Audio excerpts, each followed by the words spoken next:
All right. Hey, Rockin' Robin Kirby here. We're live at Rockstar Gallery at 5700 Northwest Central. We hope that all of you who are tuning in will come out or tell all your friends to tune in too. We're going to have a show from 1 to 5 today. I've got Kat and Yvette and Suzanne here in the studio. Thanks for tuning in. This afternoon, we started this really cool new show here at Rockstar Art Gallery. My partner, Vena, Ashley, and I put together a bunch of different kinds of art, like poetry and visual art, radio, and live music. We have an interview with Kelly Ann Ellis and the Poets, an interview with our musical guest, Andrew Bateman, and we're going to drop live into his room from 3:30 to 5. We'll also be interviewing some art car folks and talking about the 2017 Art Car Parade. And lastly, we'll be doing some interviews with 5 visual artists who are actually in the room today showing their art. So yay, I'm extremely excited. Again, Rockstar Art Gallery is at 5700 Northwest Central in Houston, Texas. My partner, Vena Ashley, just came into the studio here with me. Vena and I put this together, so say hi. Hey guys, how are you doing today? Awesome. We finally got Vena in here. So if you're interested in being a part of this show, if you're a poet, if you're anything else art-wise, or you've got something really cool artistic that you could bring to the show, I think Vena's going to tell us who the artists are, who the visual artists are today. So here you go, Vena. We have Johnny Aguilar, Sally Babbitt, Robert Berryman, Bonnie Blue, Lauren Butler, Diane Curtis, Navida Estepan, Lisa Hilton, Thomas Hewfield, Michelle Huff, Alexander Jacks, Jay Jacks, Jet Lewis, Marilyn Lowy, Stephen Musquez, Ricky Pa, Cherise Salinas, Teresa Staley, Holly Thomas, Richard Torres, Lou Turpin, Cy Vallejo, Sam Van Bibber, and Angela Walling. Wow. So we have 26, I think, or 27 artists. We've got 27 visual artists here with their art hanging in Rockstar Gallery. So please try to come out and check it out. We'll be here from 1 to 5 all day. We're live on StilettoBroadcasting.com with Miss Kat and Yvette. Kat's running the board today. She's the founder of Stiletto Broadcasting, and we're happy to be here at Rockstar right now. So it's good. Right now, I'd like to introduce, though, Hot Poets. They're getting ready, and they're getting ready to give us some poetry live with music behind them here on Music Highway at Rockstar. With Last Sundays and the Hot Poets. My name is Kelly Ann Ellis, and I'm going to be your host for the next hour.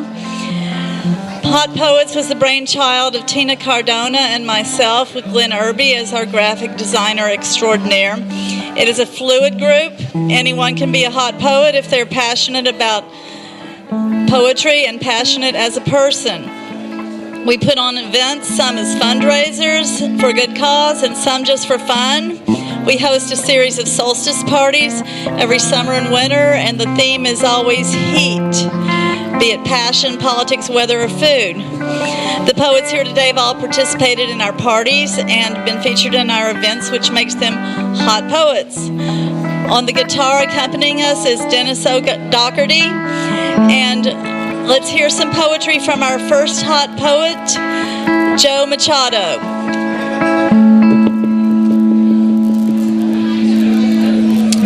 Thank you, Kellyanne.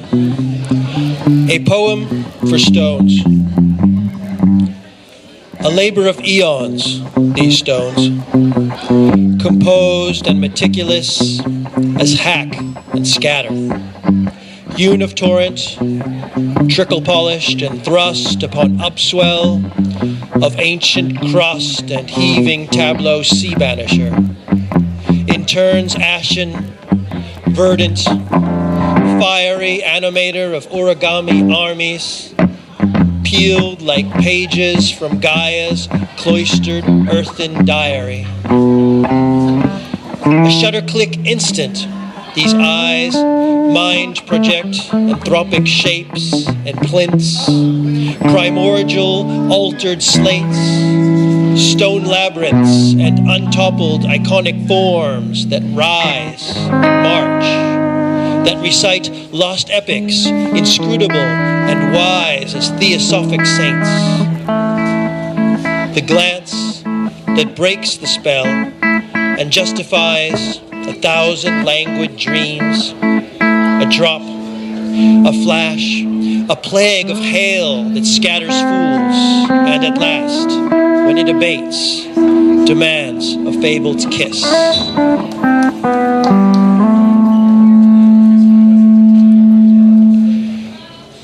Poem for an early morning run. The staccato footfall of a pre-dawn run along a dark and neglected bayou path, fearfully avoiding the twin curses of an old man's pace or a twisted ankle, grateful for the scant light of 1,000 shards of moon twisting in the water. No, not the moon. It's a distant street light beyond the bank. Shh, don't say anything. The water is still dreaming peacefully, recalling those nights when it held the moon. Tender trickle of sweat anticipates the sunrise, calling a construction crew to gather on the ridge.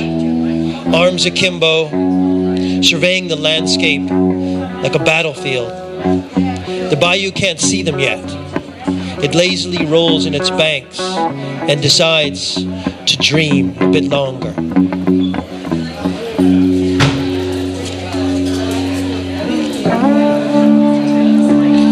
Moving into steam. I am moving into steam. I am water and heat becoming. This blue dream a veil. I fail to pallor, I redden in shades of vague heat, yet loath to faint. I rise and loom and pinken into salmon. I swell expanses, now, here, searing, seeping, I am moving into steam. This dance demands an answer, a motive, a moist emotion. Don't miss my fervid intention. Commence in sultry calefaction, incandesce a sly denial, or eagerly share this sweet and fleeting fever.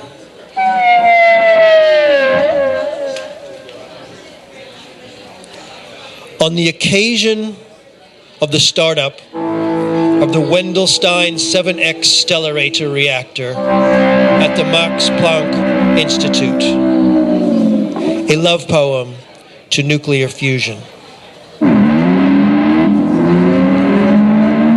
A potato peel of starry stuff, as hard to hold as love's embrace. When gravity is not enough, can magnets hold our hearts in place?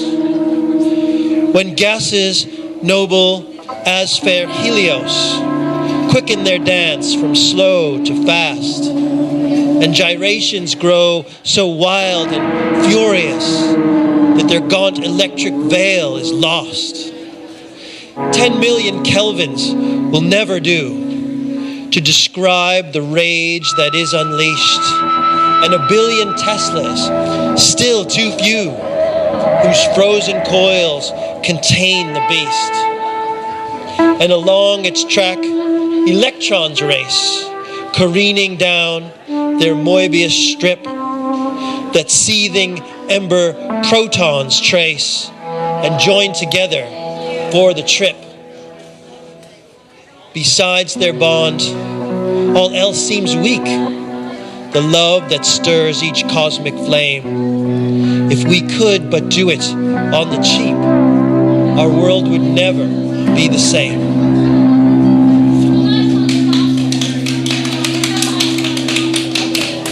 Our next hot poet is Carolyn Adams.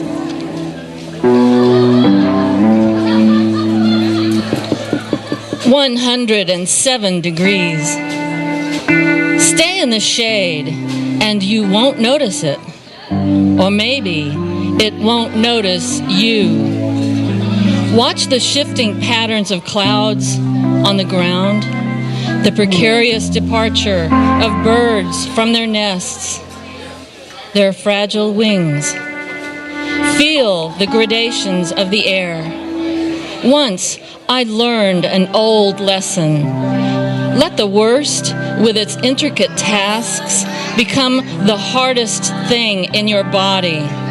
Soften around it. You'll sense what you've taken for granted. The pulse in your temples, the fine wires of nerves in your fingertips, the myriad sounds collapsing around you. Unmoored. You may stand on the threshold of the place you were born, and it won't look the same. You may see people you love, and they will be strangers to you. Walls are crumbling, and you're standing in the wreckage. Turn to go, and you may hear voices calling you back. Listen if you must. Return if you must. But know this. The past is simply a falling stone. You may have nothing left. You may feel alone and afraid. But even if you are broken, resist. Released, you will become unmoored. You will sail freely, and the voyage will be your own. Look up. See the moon and count its cold rings, but understand that they cannot harm you. Listen for coming rain, but know that it's not meant for you, though you may feel the weight of all that need, all that danger. Excuse me? We will not swallow your speeches with our morning coffee, with our afternoon snack. We will not feed on the sweet victory you offer. It smells of death. It smells of the poison fermenting cycles of pain and despair. We will not follow you down. We are not blind with anger. We are not collapsed. We are not foolish, narcissistic, noble. Because we have seen the mark of bone upon bone, heard more than just our own voices, seen beyond the surface of things, we know this to be true. We will not follow what we know to be wrong. We are deeply rooted, firm in our resolve, and we shall not follow you down.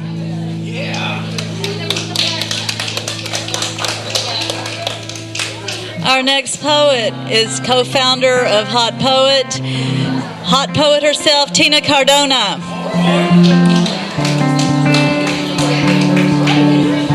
Remembrance.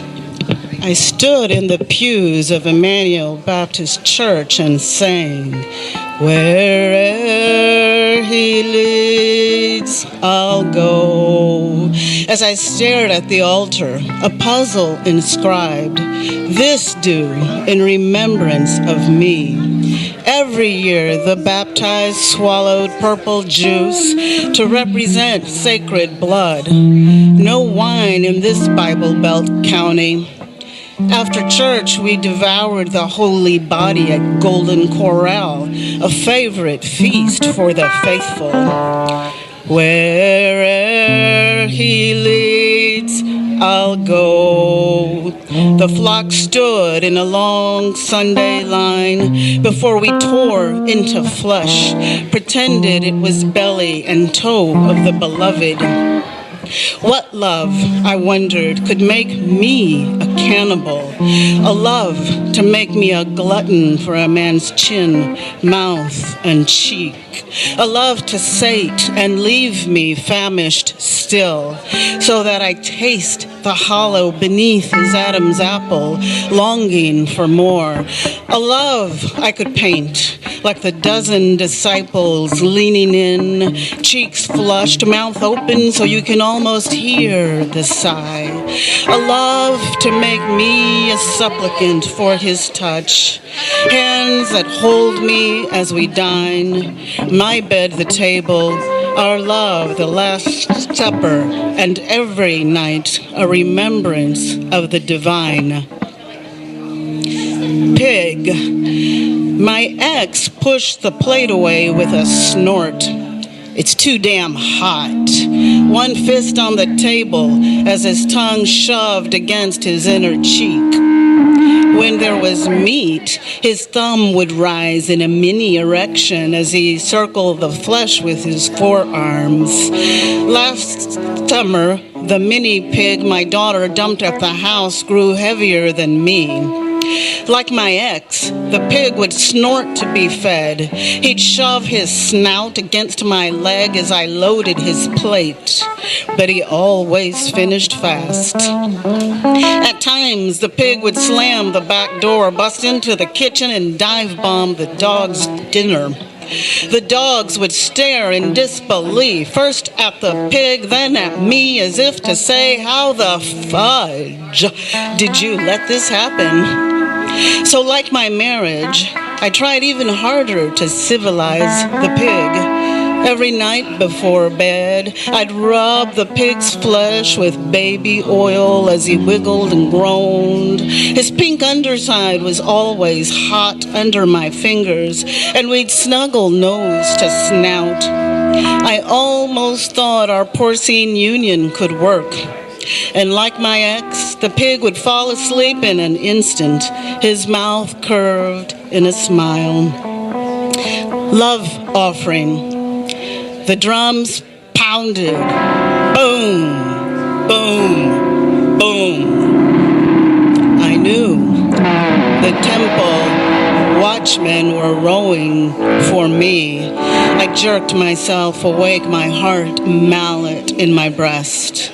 Not today. No nightmare's thief would steal my sweet core to bribe a greedy god for one more day of glut. Today, I call back my soul like shards of light from every man I've idealized, idols that were only men, after all, with egos like fat bowls I painted gold. I call back my soul. Today, I pour wine, dress myself in a garland of flowers, and offer my heart to the sun, a light that has reached its zenith in me.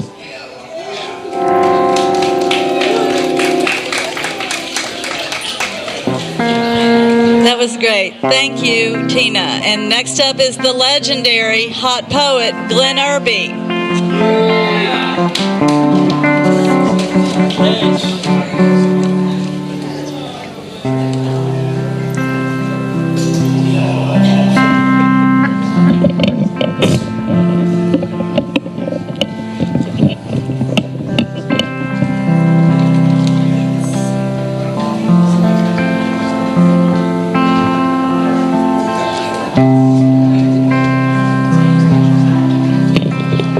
I like it when pipes are stacked and laid together on their sides, matching their full length of curve into curve and lip onto lip. I like to look into the heart of each long pipe and see the spherical light playing on the inside. To see the colors change, and looking closer, I like to see the colors of the clouds affect the color of the core itself. I do like it when pipes are polished and their flanges are newly groomed. Then I can easily see the view of the sky and the trees beyond. But also, I like the rusted ones, when their edges are held by roots and they've already become a part of the open yard of my home.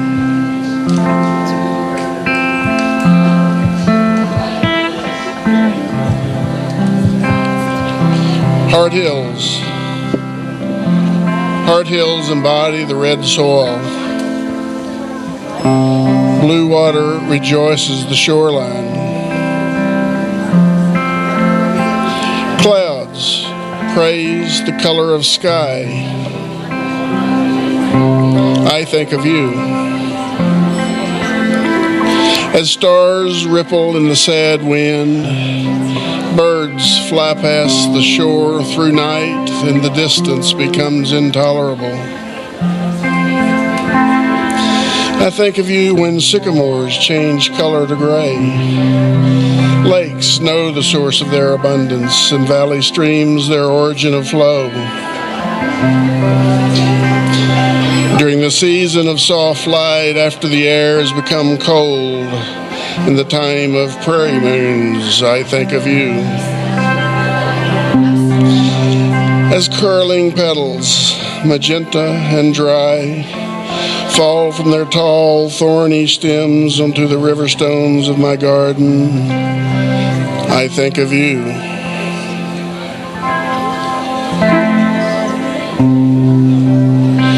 She sits upright in the monkey-tail chair, exhibiting such a clarity of elegance. Draping to the sides of her neck are ribbons of hair and oval earrings. A golden necklace ornament leads below the open buttonholes of her blouse. She crosses her left leg over the other and tugs a bit on her sleeve. Then looks at me directly, and I understand what oracles perceive.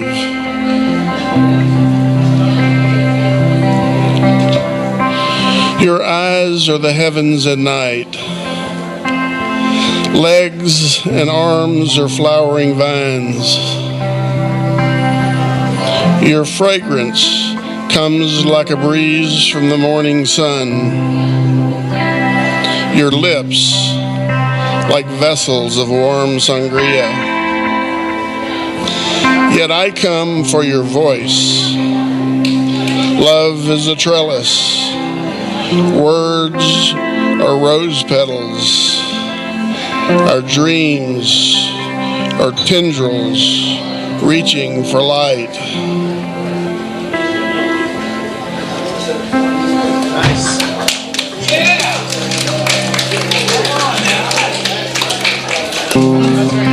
That was Glenn Irby. Up next is hot poet Billy Hill.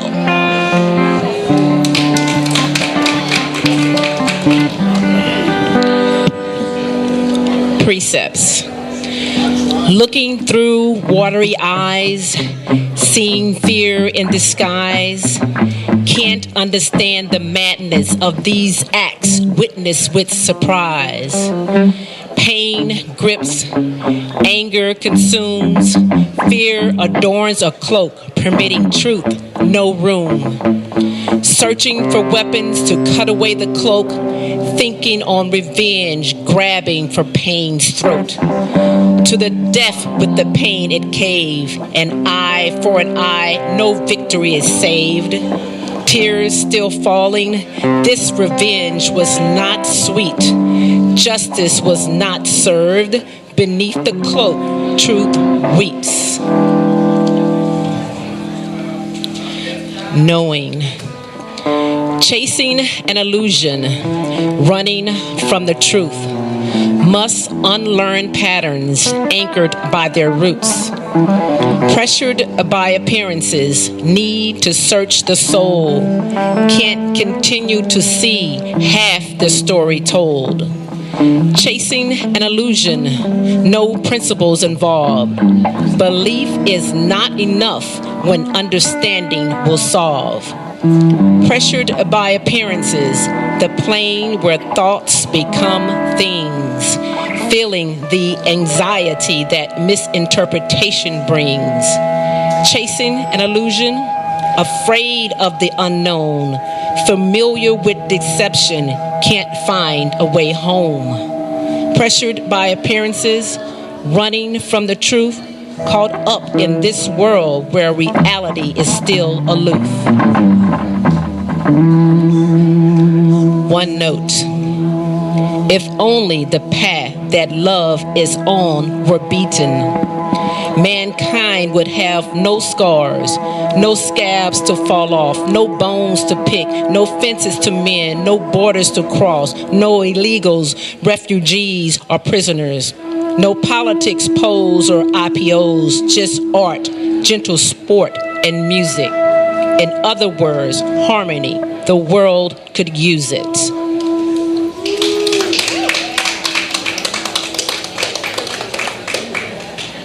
That was Billy Hill, and up next is hot poet Chris Wise.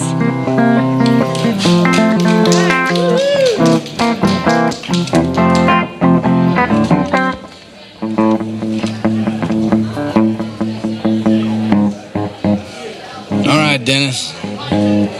Take us to the dirty South, young man.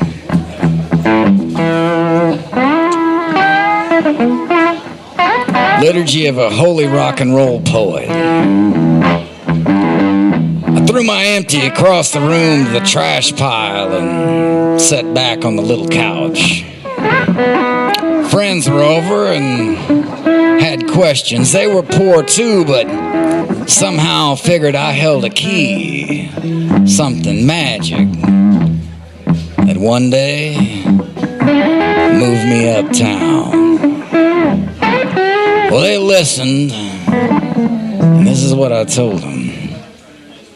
We all drink, sing, smoke, and dream, but dreams are empty pockets if dream is all you do, and you'll wind up like nearly everybody else. A could have been a common man.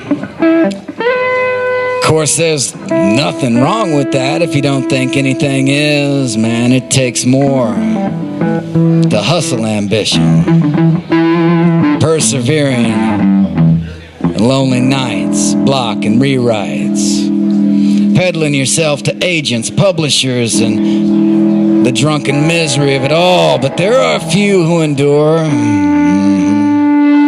And when the dust settles, they're winners. That's the difference in feeling like a winner or a loser.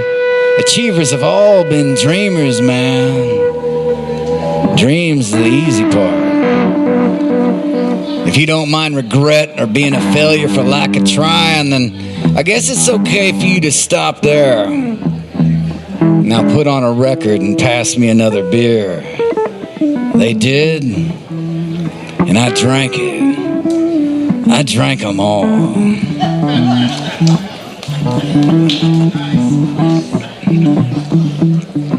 White trash. They call me white trash, and any other day I'd have laughed, but today I didn't. They're Hispanic and own a boat and have 3 cars and a 2-story house on the canal.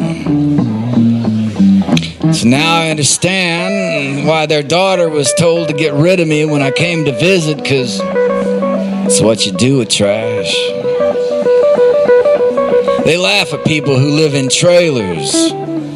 My best friend lives in a trailer, and I lived in a couple myself. I don't have the best manners. I don't even have good clothes, and I used to couldn't afford 2 meals a day. But I served in the U.S. Army, worked my way through college, and I believe in being thankful for what you got, even if other folks are laughing at the best you can do. So if I'm white trash, man, I come by it honest.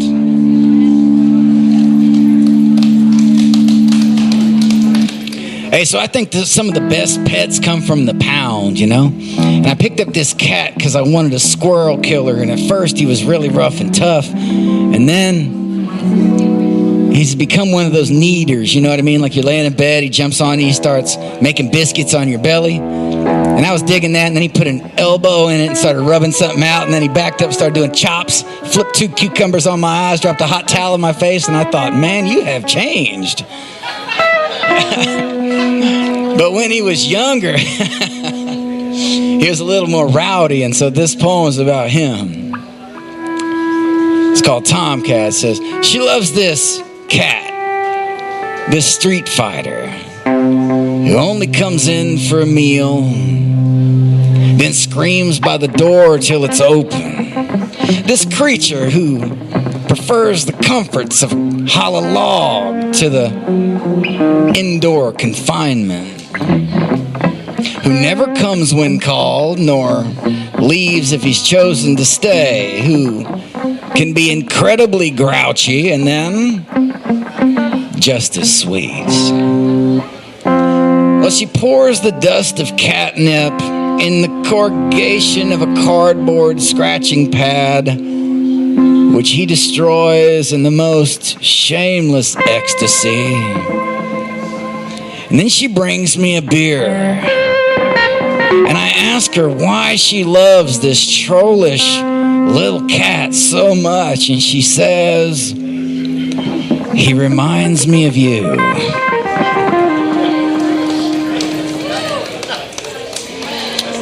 And my last piece, it's a Villanelle for all you form lovers out there. While the world decays in bright confetti, we charge it confidently unrehearsed. We'll break ourselves long before we're ready. Armed with our comforts and obesities, we shove our neighbors so we might be first. While the world decays in bright confetti, we trick ourselves out for the least money, then reeling wonder how we've been so cursed. We'll break ourselves long before we're ready. Some crack cold ones while the rest fall sweaty, shouting at a roar how they've earned their thirst. While the world decays in bright confetti, our exhausted cuss the drunk as lazy and attack the weak at heaving bursts. We'll break ourselves long before we're ready. Gasping on straight whiskey or rosary, the hourglass stands for better or worse. And while the world decays in bright confetti, we'll break ourselves long before we're ready. I'm Chris Wise, and that's that. Thank you.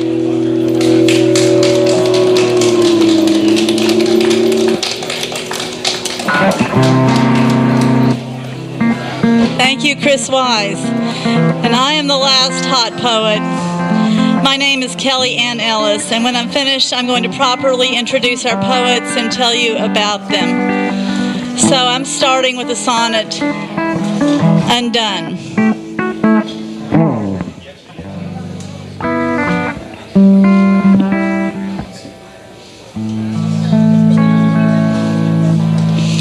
The sonnet you didn't write me claims my eyes like storms, and moor your frigate ship and cast you overboard and under fathoms 5, bereft of strength and breath, unmanned at last. The ode that you still owe me deems my hair, a net of gold entangling raptured men, who melting in the sunlight slip the snare, then spill into my wishing well again.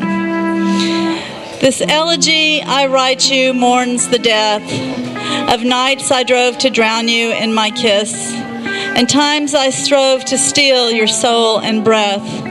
No danger makes you wonder what's amiss. The words you stammer now just dissipate. The ones you never wrote reverberate.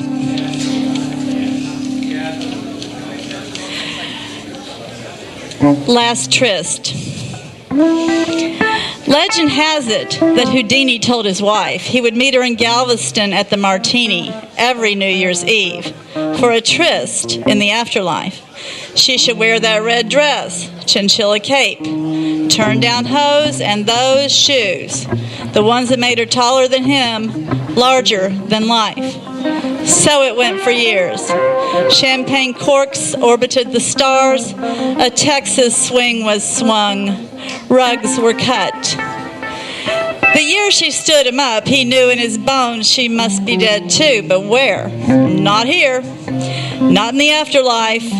So he started knocking on stones, storm surging through that big graveyard on Broadway, the one out of Great Expectations, filled with Dickensian mist where everyone holds their breath for 2 stoplights at least, the one that gets emptied every 100 years or so by the next big hurricane wearing a woman's name. The weather was freakish that night, and it snowed. Even the beaches were white, and those overgrown graves glistened like ghosts. Houdini held himself a blue norther and cut such a ruckus that he woke the dead, who curtly told him that he, of all folks, should have shook them chains years ago. Rattled, he ranged and raged, some knots can't be slipped, and when he slid into a drift, he saw white. This is it, he thought, the tunnel of light. That's when her red dress, no, not his life, flashed before his eyes. She was glowing like the last drag of the best cigarette. Where were you, my love? She asked, making the frost go gold. He nuzzled her shoes, shimmied off her hose, buried his head in her soft, sweet lap. Stroking his hair, she folded in to kiss him then, stoking just enough fire to warm them one last time before their lights went out.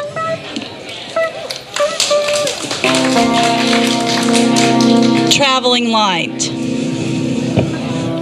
I gave it away, my easy virtue, and all those boys I once said no to, blazing my name on a bathroom wall. I gave it away, my picket fence dream. I always had these feral leanings, graffiti my name on a hayloft wall. I gave it away, old-time religion. I now hobnob with druids and heathen who ruined my name on a labyrinth wall. I gave it away, my bread and butter, took to the woods with my wayward lover, dreamed my name on a crumbling wall. Will I miss what I deeded over? I float this river like a gypsy rover. I gave it away, my name, that wall. My last poem is Poetry Remains. I saved your poems. An indecent burial might have been better. Tossed to the compost, hauled to the shredder, pitched with kitty litter, fodder, and filler. Catharsis in a cat box. Maybe you gave me a wake. Wished away my lint on your memory, dust on the spectacles you said you couldn't find. Perhaps you said, sometimes good goes bad. Life runs awry. Still, poetry remains. Your poems are fine with me, keeper of clutter and lovers and dreams. They're the hair I burn in my candle, the cord buried under my tree.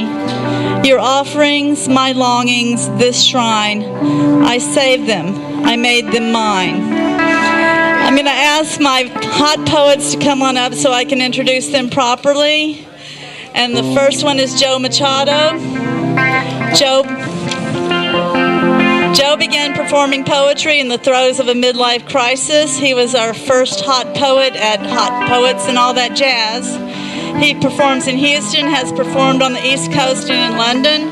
He has an odd fetish for palindromes, jazzy beat poems, and poems exploring the sciences and engineering. He recently led the Houston chapter for 100,000 Poets for Change. He was featured in the first Hot Poets event ever and continues to be a hot poet, and he is a notorious inventor of cocktails. Our next poet, Carolyn Adams. Carolyn's writing and art have been published widely, and she's active in the Houston poetry scene for more years than she cares to mention. She's the author of 4 chapbooks and has been nominated for a Pushcart Prize.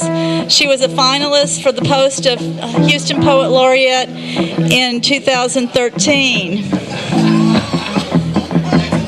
Our next hot poet that was featured is Tina Cardona. She's one of the co-founders of Houston International Poets, which hosted and boasted events promoting poetry in Houston. She's a co-founder of Hot Poets and host to our solstice parties. Like Joe, she's an avid creator of cocktails and responsible for those concoctions that keep us cool on summer solstice nights and get us hot on the shortest day of the year. Next is the legendary Glenn Irby. Glenn Irby is the force behind all the Hot Poets graphic arts and has also designed poetry books for a number of poets in Houston. His photography has graced the covers of a number of poetry collections. A classically trained musician, Glenn has an eye and an ear for beauty. Our next hot poet, Billy Hill. This is Billy. Billy Hill has recently featured in Houston Poetry's public event, The PM Show, put on by Public Poetry, where she performed with Harry Shepard, longtime presence on the Houston music scene. She has a purity of voice and purpose that comes through in her poetry, but she's been known to heat things up at the hot poet parties. Welcome, Billy. And Chris Wise.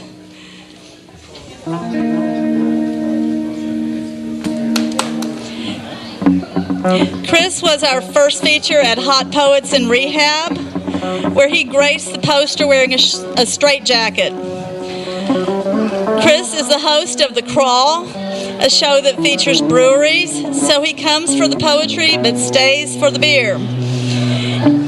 Chris has an upcoming book, Thirsty Earth, and he's known for his honest irreverence. He likes his poetry straight up. And I asked Chris to do one more poem for us because we have time and he's so inclined.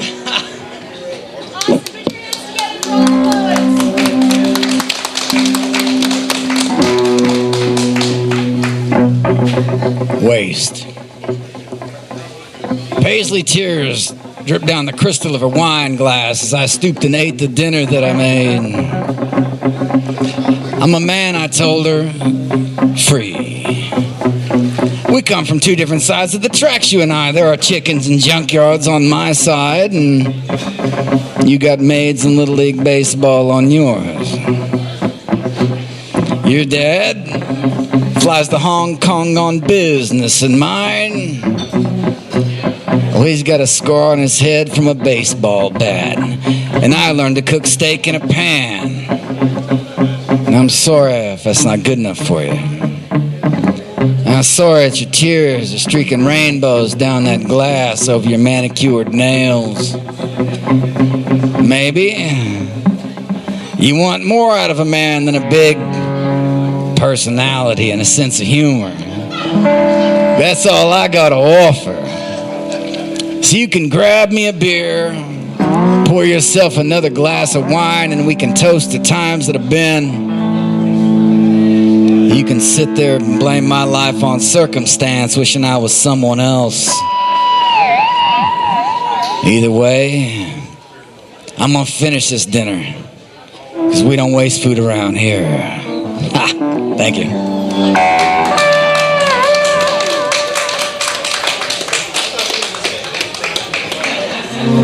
All right, everybody put your hands together for the Hot Poets. We appreciate them all coming out today. Thank you so much. I'm Robin Kirby of Vena, and I are hosting this show today, and we appreciate all your help and support from the art community. We love all of you, and thank you so much. I'd also like to introduce Kelly here, Kelly Ann Ellis. Put your hands together for her. She's the one that put all these poets together. And we so appreciate what you've done, Kelly. So Kelly's going to tell us a little bit about herself. Then we're going to roll on into the music, and we'll have music from 3 to 5 p.m. By Andrew Bateman. So the radio's rolling, and Kelly, tell us a little bit about Hot Poets and yourself. Well, Hot Poets is a very fluid group, and it is a concept that started when Tina and I were sitting at Leon's one day, and I told her that I wanted to put together a book about heat and call it Is It Hot Enough For You? And have Texas poets write steamy poetry. And Tina said, we don't need a book. My birthday's coming up. Let's start some parties.